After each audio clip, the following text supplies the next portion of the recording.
Bon, et bien déjà, toutes nos excuses pour le retard, parce qu'on a des éléments qui nous échappent. Vu l'ampleur du sujet, tout le monde veut en savoir plus. Mon rôle va être de vous introduire le PRP très rapidement, pour qu'on puisse rapidement passer dans le vif du sujet avec le docteur Salty, qui va vous présenter les indications urologiques. Et il va un petit peu déborder sur ce qu'il fait en plus, parce que vous allez avoir la surprise avec le PRP de constater que en fait, c'est le PRP qui se saisit de vous et non pas nous qui contrôlons le PRP. Bien souvent, les gens vont commencer à demander si ça marche chez les hommes, est-ce que ça marche chez les femmes? Et la réponse est 3 fois oui. Et puis après, on va vous demander sur les genoux, etc., le visage, enfin voilà. Les frontières du PRP deviennent floues. Alors, si Laurent, tu veux passer sur la première slide, merci.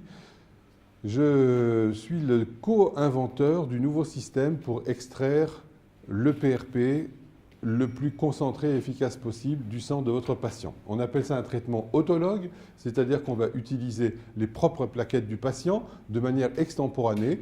Tout de suite, vous les extrayez, tout de suite, vous traitez. D'ailleurs, plus vous allez attendre, plus les plaquettes vont se dégrader, bien sûr, dans votre prélèvement. La nouveauté de cette seconde génération, comme je l'ai dit aux journalistes tout à l'heure, c'est qu'on ne peut absolument plus comparer les anciens systèmes qui existaient jusqu'à maintenant avec le nouveau procédé qui permet à la fois d'avoir un volume plus important de PRP et en même temps d'avoir des doses plaquettaires qui sont beaucoup, beaucoup plus grandes. Le problème était donc de comprendre que, certes, vous avez tous entendu parler du plasma riche en plaquettes, mais le problème, c'est que si vous interviewez un peu les praticiens, vous allez voir qu'ils vont vous dire « Ah ben dans telle indication, je n'ai pas l'impression que ça marche beaucoup » ou « Dans telle indication, j'ai le sentiment que ça marche, mais il faut faire plus de séances ». Et sinon, le mot qui revenait tout le temps, c'est que les résultats étaient aléatoires, non constants. Donc ici, on va avoir enfin des résultats constants et qui seront reproductibles. Si tu veux bien passer à l'autre, merci. Voilà, donc ça je vous l'ai dit, je vais essayer d'aller rapidement. Tout ce que vous avez à savoir là-dessus et ceux qui le veulent, on pourra vous envoyer le PDF de ça. L'intérêt étant que dans la mesure où vous manipulez le propre sang du patient, il n'y a aucun risque de contamination, il n'y a aucun risque ni d'allergie, ni de réaction adverse. En fait, pour la première fois en médecine, on a enfin un produit qui convient qu'au patient lui-même, certes, mais moyennant cela, vous n'avez pas d'effet secondaire, vous n'avez aucun effet adverse à constater. Alors voilà, merci. Quand je me tais, ça veut dire la suite. Alors très rapidement, l'idée c'est que je pense qu'il ne faut pas exagérer nos connaissances d'une mécanique humaine qui comporte 10 puissance 13 cellules et les interactions dans les cellules entre elles et les mécanismes intracellulaires. On a dégagé. Les recherches ont montré que les facteurs de croissance cellulaire sont libérés par les plaquettes et aussi par les globules blancs qu'il ne faut pas négliger. Ce sont donc deux sources importantes de libération de facteurs de croissance qui vont entraîner une prolifération tissulaire. Mais si je dis ça, en même temps, je vous dis des sottises parce que par exemple, quand on injecte du PRP dans des cicatrices, vous allez avoir l'heureuse surprise sur des cicatrices qui ne se faisaient pas bien, ou on a un grand médecin esthéticien avec nous, je pense qu'il pourra nous confirmer, eh bien, vous avez aussi sur des cicatrices kéloïdes le tissu qui se normalise. Donc, on est loin de comprendre toute l'action du PRP. Ce qu'on constate, c'est que ça fonctionne remarquablement bien maintenant, et on ne pourra pas avoir d'explication. Alors, je vous fais une petite sauce scientifique, bien sûr. On pourrait faire tout de suite plus compliqué avec tous les facteurs de croissance différents qui sont dosés à l'heure actuelle, mais vous retiendrez simplement la formation de nouveaux vaisseaux, une synthèse de collagène. Et quand on parle de PRP, il va être maintenant de plus en plus difficile de séparer PRP de cellules souches. Dans notre compagnie, on est en train de travailler sur la mise au point d'un système qui vous permettra d'obtenir des cellules souches bien plus facilement et beaucoup, beaucoup moins cher que ce qui existe aujourd'hui. Mais en même temps que l'extraction des cellules souches, on va avoir aussi le PRP qui vient. Les deux sont complémentaires. C'est un peu comme la main droite et la main gauche.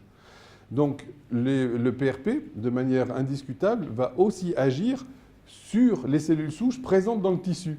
C'est pour ça qu'on a aussi formation d'un nouveau tissu qui arrive. Et ça, on le voit très clairement au niveau des cheveux, par exemple. On a de nouveaux bulbes qui sont formés. Et au niveau des corps caverneux, vous verrez ce soir avec le docteur Salty, vous allez voir aussi la formation de nouveaux vaisseaux et une libération de collagène et d'élastine qui vont permettre d'avoir un membre viril qui va être moins contracté et qui va pouvoir beaucoup plus fonctionner. Voilà, donc ça, on peut tourner, on va vite. L'intérêt, donc je vous l'ai dit, je trouve que c'est tellement enfin la revanche de ce que aurait dû être la médecine, c'est-à-dire qu'au lieu de transformer la médecine dans un exercice très onéreux en prescrivant des drogues toujours plus chères, eh bien on revient à la réalité constatée par les anciens, c'est-à-dire que le malade est son propre médicament et on a un processus qui est quand même très peu onéreux et vraiment dénué de tout danger. Pratique, ça vous avez compris, sûr et naturel. Voilà, ceux qui veulent faire la photo, je passe. Allons-y. Je vous fais un très bref historique pour que vous compreniez la transition logique qu'il existe entre, j'allais dire, les anciens PRP et le nouveau PRP. En fait, historiquement, tout simplement, comme vous avez tous étudié enfant en biologie, le PRP, on n'avait pas encore idée de ce que c'était à l'époque, mais on savait que quand on mettait du sang dans un tube et qu'on le centrifuge, on allait se retrouver avec en bas les globules rouges qui sont chargés de fer, le plasma, et là, visiblement, c'est un plasma qui a été fait en postprandial parce qu'il est un petit peu épais, et on a une zone ici qui est ce qu'on appelle en anglais le Buffy coat. C'est la zone qui va contenir à la fois les plaquettes, à peu près 7 à 10% des plaquettes sont posées là, et en même temps, pratiquement tous les leucocytes. Alors c'est là que les astuces commencent à apparaître. Parce que si on vous dit il nous faut les facteurs de croissance contenus dans les plaquettes et les leucocytes, comment on les récupère? Parce qu'une fois que vous avez fait tourner votre tube, comment vous allez les chercher? Alors vous pouvez essayer de bricoler, vous pouvez essayer de plonger une aiguille, mais vous allez très vite mélanger avec le sang. Vous pouvez avoir une aiguille d'une longueur fixe pour essayer d'aspirer ce que vous pouvez, mais à quel moment vous arrivez à la limite entre le sang et le plasma? C'était ça le problème du PRP. Donc, de manière logique, et c'est pour ça qu'on appelle ça le PRP 1.0, il y a eu des gens qui nous ont précédés, qui ont eu des bonnes idées pour essayer déjà d'obtenir cette séparation. Les premiers ont dit, ben on va mettre un gel, et ça c'est ce qu'on obtient dans des laboratoires de chimie par exemple, ou de biologie. On met un troisième corps là-dedans qui va se décanter entre les globules rouges et le plasma. L'autre solution était très astucieuse aussi. Vous avez des firmes qui font des systèmes de pistons qui permettent d'appuyer pour venir relever le plasma dans un deuxième tube central. Mais là encore, le problème, c'est que vous n'avez aucune manière de savoir juste où vous arrêtez avant de pomper les globules rouges. Parce que vous revenez au problème de collecter quelque chose qui est sur une surface. Alors, un premier indice, c'était que tous ces anciens systèmes ne sont pratiquement plus représentés. Je parle des systèmes avec les tubes gel notamment. Tout le monde a constaté l'absence d'une grande firme qui jusqu'à présent domine le marché et qui propose des tubes gel pour fabriquer le PRP. On s'est rendu compte l'année passée, et ça a fait tout un scandale, parce qu'en fait, vous savez, la vérité, c'est quelque chose de difficile à entendre et à voir, hein, ça fait mal aux yeux. Mais ce qui s'est produit, c'est qu'on s'est rendu compte que les plaquettes sont majoritairement agrégées dans le gel. Donc quand vous partez déjà d'un volume de plasma, d'un volume de sang initial qui est déjà en valeur absolue trop faible pour avoir des résultats, puisqu'il faut quand même au moins 3 milliards de plaquettes pour commencer à avoir des résultats, si en plus de ça vous perdez la plupart des plaquettes qui sont coagulées dans le gel, ça commence vraiment à poser des problèmes. Et ça explique pourquoi on avait des résultats aléatoires, parce que chez certains patients qui avaient beaucoup de plaquettes, il y avait encore des survivants qui arrivaient. Chez d'autres patients dans la moyenne, on se retrouvait avec peu de plaquettes. Continuons. Quels sont les inconvénients des tubes, notamment des tubes gel? Donc ici, vous voyez, ça c'est en pratique. Vous avez centrifugé. Alors vous remarquerez l'angle de 45 degrés parce qu'on met ça dans une machine qui va centrifuger comme ça. En fait, tout ce qu'on fait dans les anciens modes de fonctionnement du PRP, c'est de récupérer les anciens systèmes de biologie pour dire, tiens, on fait du PRP avec la biologie. C'est-à-dire que c'est juste un détournement des moyens actuels pour faire des prises de sang, des analyses du cholestérol, tout ce que vous voudrez. Donc le gel, il est ici. Voilà. Et normalement, vous venez du coup facilement aspirer votre gel, grâce au gel, facilement aspirer votre plasma. Alors, le problème numéro 1 physique déjà, c'est que ces tubes ont l'immense avantage de ne changer les habitudes de personne, parce que c'est comme une prise de sang. Donc, vous mettez votre tube qui est sous vide, et puis vous aspirez le sang. Le prix à payer pour ça, c'est que vous forcez dans une petite tubulure sous pression le sang, et les plaquettes détestent ça. Ça va déjà partiellement les abîmer, les activer. En plus, comme c'est sous vide, ça va forcer, jeter les plaquettes au fond de votre tube et une nouvelle fois les traumatiser. Et vous voyez, ce sont des facteurs physiques très importants. Et enfin, alors là, très rapidement, parce que je n'ai pas envie de tirer sur les ambulances, mais j'ai quand même fait des recherches sur la nature du gel, qui est tenue secrète par les fabricants, pour se dire qu'est-ce qui se passe avec ce gel, qu'est-ce qu'on injecte aussi. Et malheureusement, le gel s'avère être du MMA. Alors, le MMA, pour information, si vous allez sur Alibaba, vous pouvez en acheter 1 tonne pour 200 $, je crois. Donc, vous pouvez aussi, si vous avez envie de bricoler vos propres tubes gel, maintenant vous les fabriquez. Simplement, c'est une saloperie, c'est le monomère de ce qui va devenir ensuite le plexiglas, par exemple. Donc, ce sont des substances qui ont une pharmacodynamie parfaitement inconnue, parce que personne n'a jamais eu l'idée d'injecter ça dans le sang. Mais ce qu'on sait, c'est que le contact avec la peau provoque de très violentes irritations et le contact avec le système respiratoire provoque aussi une très violente inflammation du système pulmonaire. Donc le problème est que ces molécules ne sont pas digestibles par l'organisme.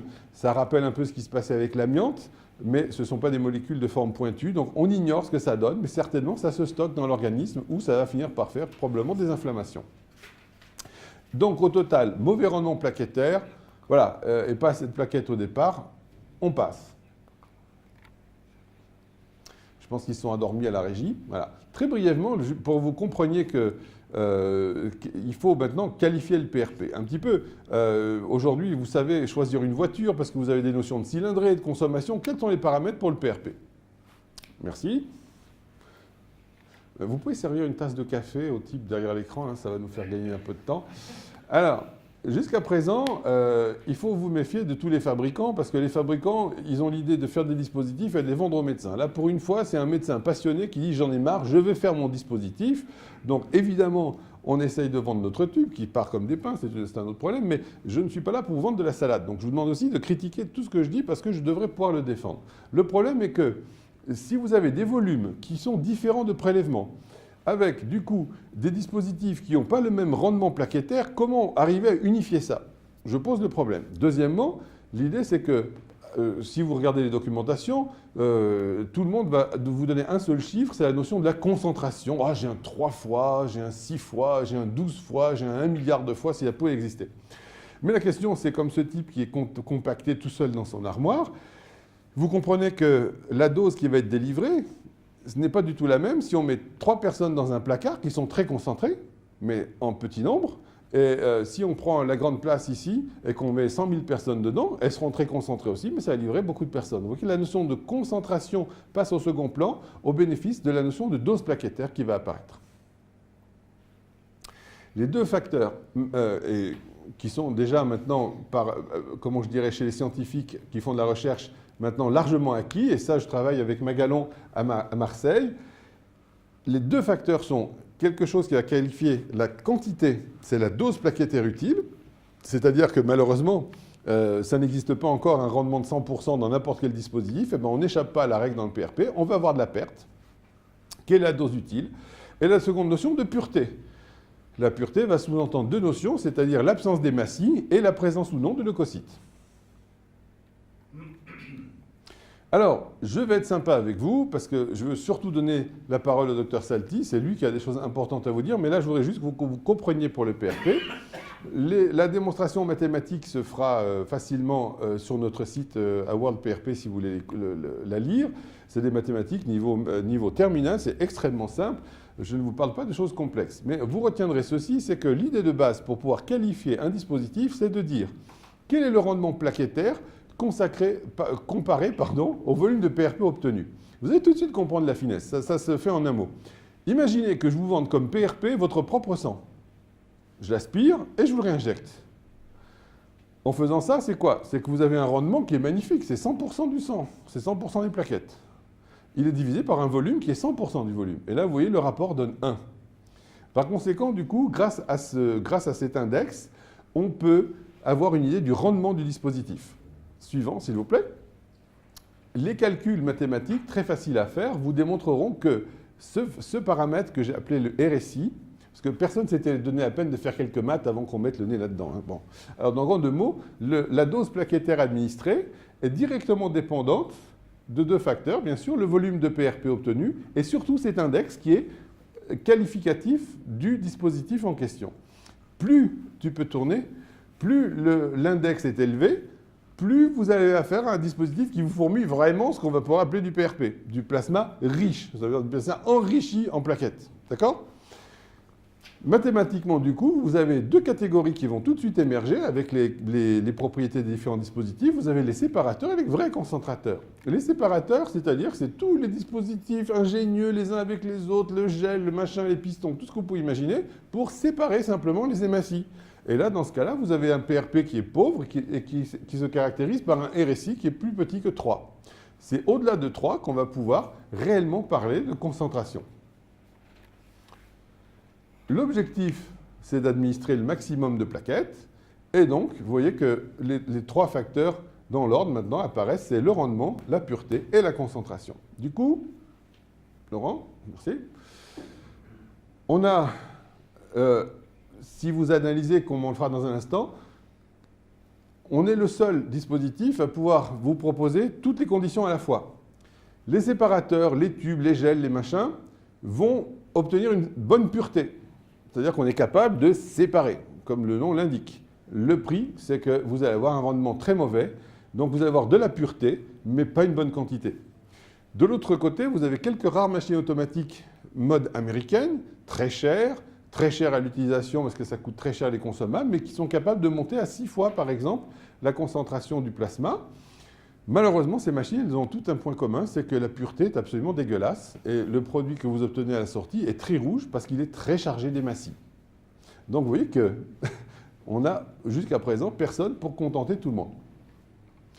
Alors du coup, j'ai un peu la fierté, en étant le papa, de vous dire que j'ai collecté toutes ces publications qui ont été faites par des auteurs différents, dont vous avez le nom ici. Et pour chaque publication, vous avez les dispositifs qui ont été analysés par les différents auteurs.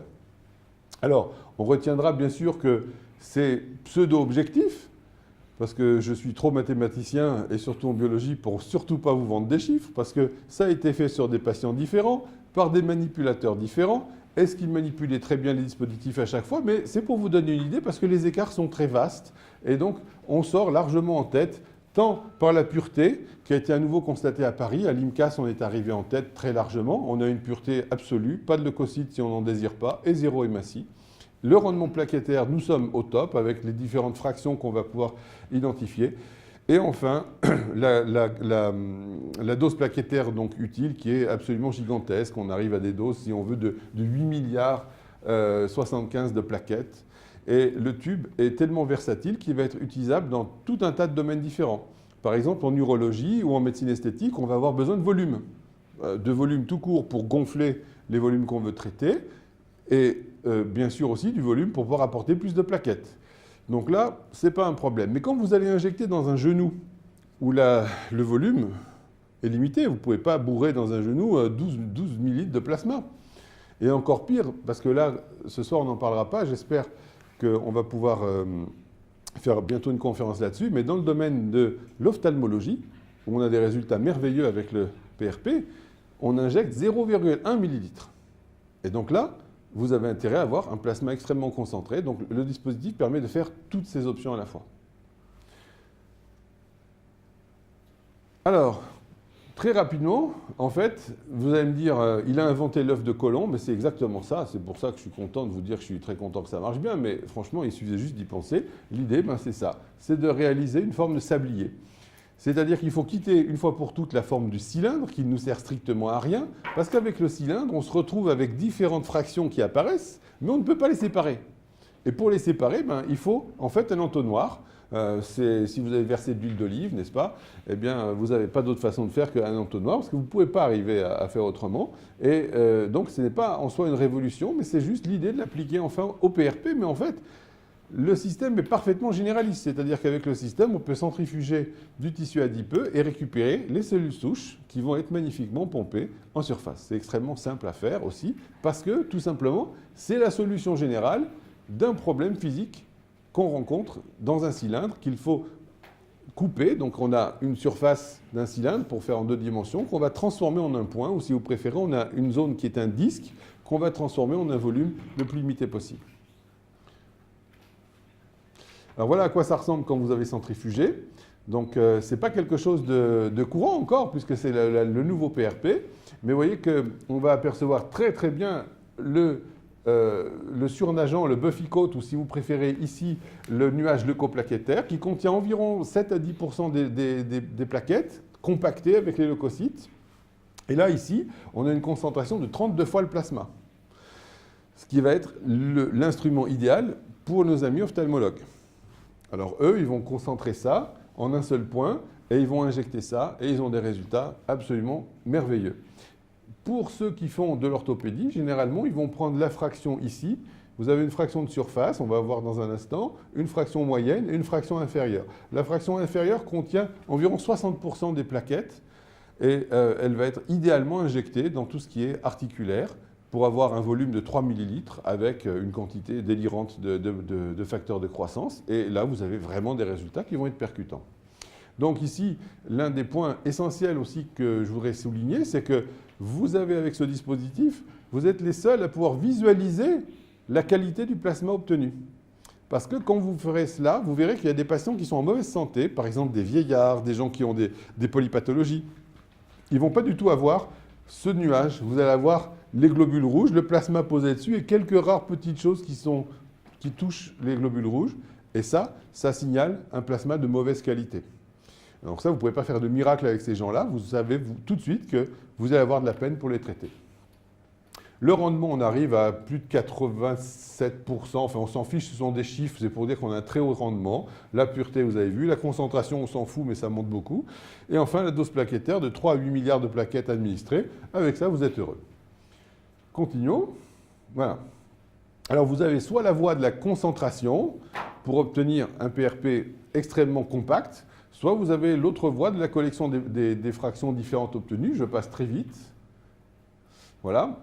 Ceux qui veulent concentrer, et typiquement les ophtalmologues, vous voyez, quand on visse le compartiment du bas, eh ben, on va faire comme vous poussez un bétail à travers une porte, vous voyez l'idée, c'est vraiment la même idée, ou un entonnoir. Bref, vous allez vous retrouver avec ce paquet-là, cette pâte blanche, qui est un mélange de leucocytes et de plaquettes qui sont accumulées au niveau du col. Et après, vous allez juste pouvoir aspirer ça si vous le désirez, et ou mettre du plasma en plus. L'intérêt, c'est que c'est complètement généraliste, hein, nos confrères pourront témoigner. L'autre manière de travailler, c'est de dire, OK, j'ai besoin de plus de volume. Alors, moi, en médecine esthétique, je ne m'embête plus parce que je prends tout le volume. Donc, je pousse tout mon plasma jusqu'au niveau ici. Je ferme le dispositif et j'utilise tout mon volume de plasma en sachant que je vais d'abord aspirer la partie riche, celle du bas. Et ensuite, je vais aspirer la partie restante moins chargée en plaquettes pour faire des traitements plus de surface.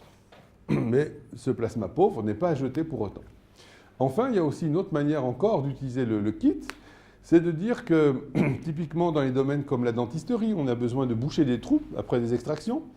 Eh bien, vous avez des résultats vraiment merveilleux avec ce caillot. Vous voyez là, je pense que vous comprenez, le kit est tourné à l'envers. Ça devient vraiment une espèce de gelée compacte. On laisse coaguler. Dans ce cas-là, on peut très bien ne pas mettre d'anticoagulant.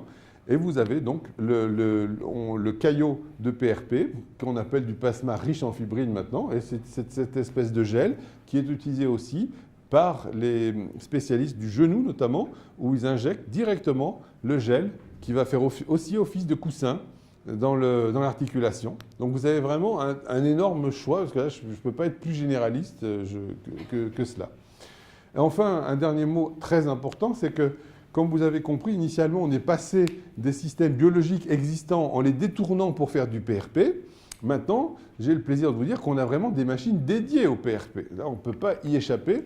Là où vous aviez jadis une centrifugeuse qui ressemblait un petit peu à une machine à café, très légère, qui fait du bruit et qui vibre, vous êtes obligé d'avoir une vraie machine qui va peser 30 kg, mais qui va être silencieuse et qui va centrifuger exactement ce que nous désirons, des gros volumes de sang, 70 grammes chacun, et on va faire passer ça sous 1600 fois la gravité. Voilà.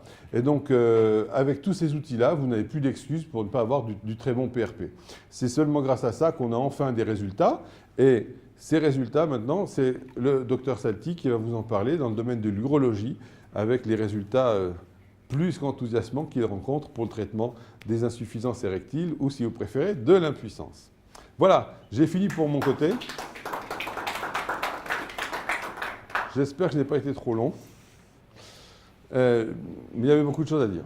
Raouf, tu as la parole. Je vais te donner juste le micro. Vous pouvez arrêter d'enregistrer une seconde. Gagnons du temps.